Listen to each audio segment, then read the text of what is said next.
বাঙালির পছন্দের weekend destination.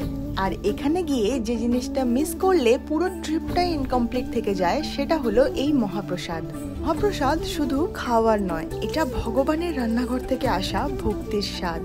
আর এই মহাপ্রসাদ তৈরির পিছনে অলৌকিক ঘটনা তো আমরা সবাই জানি।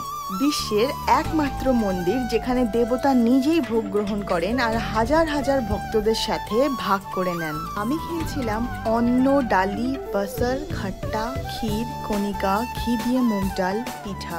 মহাপ্রসাদে 56 রকম ভোগের কিন্তু বিভিন্ন রকম নাম রয়েছে, কিন্তু আমার জানা নামগুলোই তোমাদের সাথে শেয়ার করলাম। আর এই মহাপ্রসাদের স্বাদ কিন্তু সাধারণ নয়, যেন মনে হয় প্রতিটা প্রসাদে ভগবানের আশীর্বাদ মিশে আছে। এবারের রথযাত্রা আর মাত্র কিছুদিন বাকি, তাই ভাবলাম আমার এই ছোট্ট অনুভবটা তোমাদের সাথে শেয়ার করি। এই রথযাত্রায় তুমি যদি পুরী যাচ্ছ তাহলে এই মহাপ্রসাদ একবার হলেও খেয়ে এসো।